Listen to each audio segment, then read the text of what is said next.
Et salut, c'est Rémi, le permaculteur maraîcher bourbonnais, j'espère que vous allez bien.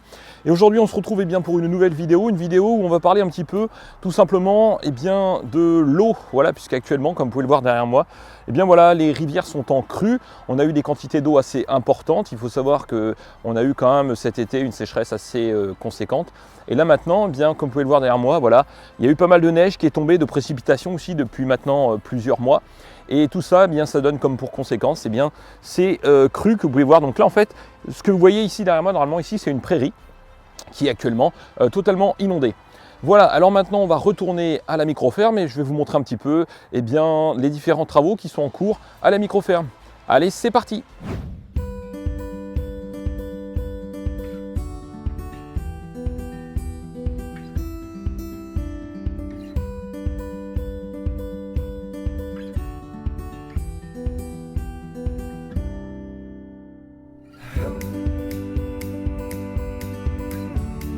Bonjour, bienvenue, c'est Rémi, le permaculteur maraîcher bourbonnais, j'espère que vous allez bien. On se retrouve aujourd'hui les amis pour une nouvelle vidéo, où on va parler tout simplement de ce qui se trouve juste derrière moi, la station de lavage. Quelle est l'importance de la station de lavage chez vous? Pourquoi moi j'ai créé ma propre station de lavage? Et quelle est l'utilité d'une station tout simplement de lavage dans une micro-ferme, donc dans le cadre du maraîchage. Alors tout d'abord, la station de lavage a un rôle très important puisqu'elle va permettre, comme vous l'avez compris, le lavage, le nettoyage des légumes avant commercialisation. Les légumes, quand on les récolte, ils sont forcément pleins de terre, ils sont des fois un peu boueux, etc. Donc, on prépare les légumes ici dans des cagettes comme celle-ci, voilà. Ils sont récoltés, ensuite ils arrivent donc directement sur la station de lavage ici. On peut les positionner sur la partie gauche de la station, donc ça c'est le principe. Ensuite, ici c'est tout simplement une vieille baignoire que j'ai récupérée, qui a été aménagée avec une grille et différentes choses, voilà, qui permettent tout simplement aussi de récupérer 100% des eaux qui sont utilisées, donc les eaux de lavage qui sont utilisées pour laver les légumes, sont eux aussi recyclés puisqu'ils vont partir directement dans différentes mares, où il y a donc une première petite mare qui va permettre tout simplement de faire barboter, on va dire, mes canards et mes oies. Ensuite, ça va passer dans une deuxième mare où il y a des plantes et là, il y a un système de phytoépuration. Et puis ensuite, ça partira dans une troisième mare. Voilà, là, ça sera retour directement sur les planches de culture par le biais de l'arrosage. Et il faut savoir aussi que tout ce système est nettoyé parce que, comme vous en doutez, vu qu'on va nettoyer beaucoup de légumes avec de la terre, donc cette terre, elle va tomber dans ce tonneau qui est situé juste ici, va venir se déposer au fond du tonneau et l'eau propre qui est, elle, en surface, voilà, va partir directement dans les mares. Mais bien entendu, ça va quand même déposer dans mes tuyaux une petite pellicule de terre fine qui risque de s'accumuler au fur et à mesure de l'utilisation. Donc pour empêcher cette problématique, tout simplement, le tuyau qui passe dans lequel passe et qui va alimenter les différentes mares est aussi alimenté par les eaux pluviales, c'est-à-dire que les eaux de pluie qui sont récupérées par mes divers bâtiments passent dans ces canalisations et viennent, quand il y a des orages ou des pluies, tout simplement viennent lessiver, nettoyer les canalisations, avec la petite pellicule de terre qui aura pu se mettre au fond des tuyauteries. Donc tout ça part directement dans les mares. Ensuite, moi, régulièrement, 1 ou 2 fois par an en général, je vais nettoyer la première mare qui récupère un peu les limons, on va dire.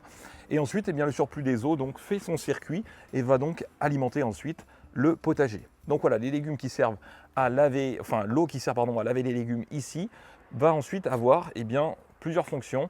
Elle va tout simplement me permettre d'abreuver et puis d'abreuver mes animaux, de les faire barboter en même temps. Va permettre à des plantes de type phytoépuration de recevoir aussi de la nourriture tout simplement par le biais des limons et des oligoéléments qui vont se déposer. Et puis ensuite, la quatrième fonction, ça sera tout simplement l'arrosage des planches qui en ont besoin directement sur le terrain. Donc voilà la fonction et un petit peu le circuit de l'eau classique. Alors comme vous pouvez le voir ici, c'est totalement de la récupération. Donc une baignoire de récupération. Il faut savoir que tout a été aménagé, comme vous pouvez le voir, à ma hauteur, mais c'est aussi prévu. Donc là, juste là, voilà, je peux monter pour les gens qui sont un peu plus petits, comme vous pouvez voir. Alors là, vous ne devez plus me voir complètement, mais voilà, on a possibilité de se surélever pour les gens qui sont de différentes tailles. Donc c'est modulable, c'est adaptatif, ça permet à les gens de toute taille de pouvoir utiliser ce système. Et ça a été pensé de la façon suivante. On prend le légume, on vient ici le nettoyer, voilà, il y a la partie égouttage, et ensuite, directement, le légume est récupéré, égoutté, propre, on le met dans la caisse et ça part directement pour la partie commercialisation. Donc voilà, en étant à un poste, on a possibilité de prendre le légume, de le nettoyer et de le reposer. Donc vous voyez, on fait ce mouvement de rotation complet qui permet tout simplement de pouvoir nettoyer son légume très facilement tout en restant à un même endroit. Aussi, on est abrité, voilà, il y a juste un petit abri. Donc là, comme vous pouvez le voir ici, il y a 2 petits poteaux avec quelques tôles qui permettent d'abriter. Donc on est à l'abri des intempéries et du soleil pour la partie estivale. Donc ça, c'est important aussi. Et voilà, c'est quelque chose qui est vraiment fait tout en récupération, en do it yourself. Et ça, c'est très important de le préciser aussi. Donc, si vous avez bien entendu quelques petites questions, des avis là-dessus, n'hésitez pas à me le dire dans les commentaires de cette vidéo. Et puis, maintenant, on va aller voir un autre chantier qui est en cours sur la ferme et vous allez le découvrir maintenant. Voilà, donc c'est, on va dire, la grosse partie, les gros travaux de terrassement de la ferme qui sont en cours. Donc, vous allez pouvoir découvrir ça tout de suite. Voilà, allez maintenant c'est parti. Voilà, je voulais aussi vous montrer bien aujourd'hui un endroit qui est presque terminé. Voilà, donc c'est cette partie-là où j'ai créé donc ces planches de culture avec le paillage. Et vous pouvez voir qu'il ne me reste plus encore qu'à mettre de la matière organique donc sur le dessus des planches pour pouvoir tout simplement faire un amendement pour la partie estivale. Donc maintenant je vais vous emmener dans un autre endroit du jardin qui est en cours de préparation, donc où il y a juste les planches qui sont en train d'être préparées, d'être créées on va dire. Et vous allez donc découvrir un petit peu ça maintenant. Et j'espère que ça va vous permettre un petit peu de voir la conception de A à Z de la création de la microferme du Bourbonnais. Alors sur la partie gauche, vous pouvez apercevoir du plastique, c'est tout simplement une bâche d'ensilage qui est mise pour protéger justement des planches qui viennent d'être terminées. Et ces planches qui sont juste là où je me trouve vont être elles aussi prochainement couvertes. Alors pourquoi les couvrir avec une bâche d'ensilage? C'est pour tout simplement, en ce moment on a énormément de précipitations, c'est pour éviter le lessivage des sols, parce que pour moi c'est important d'éviter d'avoir un lessivage trop important de mes sols, et surtout aussi pour tout simplement faire une couche chaude, puisque les bâches noires d'ensilage vont commencer à réchauffer le sol et donc peut-être à faire germer quelques petites graines, et ça va permettre, on va dire, un premier désherbage tout simplement grâce à cette première petite levée qui va s'effectuer donc sous les bâches grâce à la chaleur de ces bâches noires. Voilà, donc même si on est encore un petit peu tôt dans la saison, mais d'ici le mois de fin février, début mars, ça va commencer donc à germer assez facilement. Voilà les amis, donc maintenant on continue tout de suite la visite et on passe à la partie tout simplement création des planches. Allez, c'est parti. Voilà les amis, alors on se retrouve dans la partie justement qui est en cours de travaux, donc en cours de création des planches. Ici derrière moi vous pouvez voir déjà quelques planches qui sont créées et vous allez voir un petit peu comment ça se passe pour faire tout simplement une planche. Donc je vais vous montrer un petit peu concrètement comment je fais pour faire une planche de culture. Vous allez voir que c'est pas si compliqué que ça. Il suffit tout simplement de décaisser un petit peu les allées. Alors pourquoi en fait, quel est l'itinéraire technique qui s'est passé ici à cet endroit précis de la ferme? C'était tout simplement une prairie, donc une prairie qui donc à partir du mois de octobre-novembre de l'année 2020, il y a eu tout simplement destruction de la prairie, donc en surface, donc par un déchômage. Ensuite, il y a eu tout simplement un labour qui a été effectué donc sur cette partie-là. Et puis maintenant, il y a tout simplement, après le labour, il y a eu un passage tout simplement de rotavator. Donc en fait, ce sont des fraises qui viennent retourner comme ça la terre pour vraiment casser les grosses mottes du labour, en sachant que c'était un labour de surface. Je tiens à le préciser, je suis descendu à 15 cm à peu près pour vous donner un ordre d'idée. Donc vraiment un labour de surface. Et là, en fait, les fraises, elles travaillent le sol sur environ 10 cm, 5 à 10 cm max. Voilà, donc c'est vraiment quelque chose de surface. Et ensuite, moi, je viens tout simplement mettre des cordeaux, vous allez voir. Et ensuite, je viens décaisser ces parties-là. Une fois que ça c'est fait, je vais venir tout simplement mettre un coup de râteau pour lisser ces planches. Une fois qu'elles auront un petit peu le gel, etc., fait son œuvre. Et donc, vous voyez qu'il y a encore quelques résidus du système racinaire des prairies. Il y a énormément de vers de terre qui sont, que je trouve quand je fais ce genre de travaux. Et donc le sol est vraiment vivant, il y a beaucoup d'animaux dedans. Donc là c'est vrai que c'est une partie qui est un petit peu compliquée puisque c'est la destruction du sol, si on peut dire ça de cette manière. Donc pour moi l'important c'est vraiment de pouvoir former mes planches. Une fois que les planches vont être formées, il n'y aura plus aucune intervention tout simplement mécanique sur ce sol. Autrement dit, l'itinéraire technique sera le suivant. Il va y avoir un amendement organique sur la surface du sol, donc avec un apport de terreau, tout simplement pour pouvoir... ce sol est très riche en sable, et donc l'été, il a tendance à se sécher et à s'assécher très rapidement. Donc je vais lui apporter un petit peu d'humus, tout simplement, de terreau, pour pouvoir garder un peu l'humidité. Et puis aussi pour apporter tout simplement de la matière organique sur ce sol qui en a pas forcément énormément besoin, mais ça ne peut pas lui faire non plus de mal. Et puis moi, ça va me permettre aussi de pouvoir démarrer certaines cultures qui, elles, demandent un petit peu plus de nourriture. Donc là, elles vont avoir de quoi commencer tranquillement. Et ensuite, l'itinéraire sera le suivant. Donc tous les ans, il y aura un apport de matière organique sur ces planches. Donc tant qu'elles en auront besoin en fonction des cultures. Il y aura aussi la rotation qui va se mettre en place. Et ici, donc les passe-pieds où ils vont être paillés, comme vous avez pu le voir juste avant. Donc il va y avoir de la paille qui va être implantée dans ces allées. Donc là, ces allées vont être entièrement paillées. Et moi, donc, ça va être des allées de circulation. Vous voyez, donc là, je suis accroupi. Je peux très bien travailler ici en pouvant totalement faire donc devant la planche, mais aussi le derrière pour une récolte. Elles font 75 de large. Les passe-pieds font 45. Et vous voyez que si je me mets dans les deux sens, je peux tout à fait faire une rotation et intervenir sur les deux allées, les deux endroits donc, de ma planche très facilement. Donc voilà, ça c'est quelque chose de très pratique. Et donc là, on est sur la méthode Jean-Martin Fortier, si vous connaissez, donc méthode maraîchage bio-intensif. Voilà donc pour cette petite présentation. Maintenant, on passe à la pratique. Allez, c'est parti. Vous êtes prêts? Allez, 3, 2, 1. Voilà les amis, on passe maintenant au côté pratique. Alors je vais vous présenter les outils dont on aura besoin pour faire ce chantier. Tout simplement 1 mètre, voilà, donc classique. Hein. Donc 1 mètre. Moi, j'utilise une massette, vous pouvez utiliser un marteau.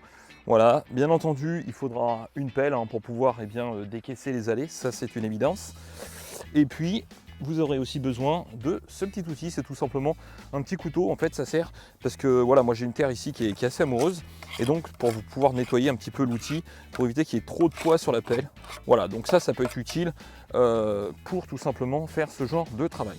Alors, je vais maintenant commencer, vous montrer comment ça fonctionne, qu'est-ce qu'il faut faire et qu'est-ce qu'il faut mettre en place pour pouvoir commencer tout simplement ce travail. Comme vous pouvez le voir ici, bien entendu, vous aurez besoin aussi d'un cordeau, je ne voulais pas préciser, mais ça tombe un petit peu sous le sens, et aussi de petits piquets pour pouvoir tout simplement bien réaliser ce chantier. Voilà, donc une fois qu'on a 2 petits piquets avec le mètre, on vient mesurer tout simplement 45 cm, donc ça tombe juste là. Alors, au préalable, moi j'ai mis 2 cordeaux, c'est-à-dire un cordeau ici qui fait toute la longueur du terrain et un autre cordeau au fond qui me permet de délimiter les 10 mètres donc de long. Hein. Et ensuite, moi je viens tout simplement mesurer 45, 75, 45, 75, etc. etc. pour faire mes planches. Donc voilà, donc là il y a 45. Ensuite, on va prendre tout simplement ce deuxième piquet, on va se mettre ici. Et là, on va mesurer tout simplement 75. Voilà. Donc 75, ça tombe pile poil ici. Voilà. Une fois qu'on a fait ça, qu'est-ce qu'on fait? On met en place le cordeau. Allez, je vous passe en accéléré. Voilà, une fois que cette étape de la mise en place du cordeau est faite, on va tout simplement se munir de notre pelle et on va commencer à décaisser donc cette allée. Voilà, donc maintenant c'est parti, on va commencer le travail. Alors bien entendu ça va durer un certain temps puisque comme vous pouvez le voir l'allée fait 10 mètres 75 donc il y a quand même un petit peu de terre à faire. Donc ce qui est important c'est vraiment de prendre juste la partie de surface et de les remettre tout simplement sur les planches qui sont à gauche et à droite. Donc les planches respectives. Alors au début c'est un petit peu compliqué parce qu'on a les cordeaux donc il faut gérer la partie cordeau. Voilà, mais ensuite il suffit tout simplement de prendre la terre et de venir la remettre donc sur la planche, un coup à droite, un coup à gauche, un coup à droite, un coup à gauche. Allez, maintenant je vais vous passer en accéléré parce que sinon vous allez y être pour un petit moment. Allez, c'est parti!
Et voilà les amis, j'espère que cette vidéo vous a plu. Et bien en tout cas, voilà, ça vous a montré un petit peu comment ça se passe, la création des planches plates sur la microferme. On se retrouve très bientôt pour de nouvelles vidéos. Surtout, n'oubliez pas que vous êtes formidables. À très bientôt. Ciao, ciao.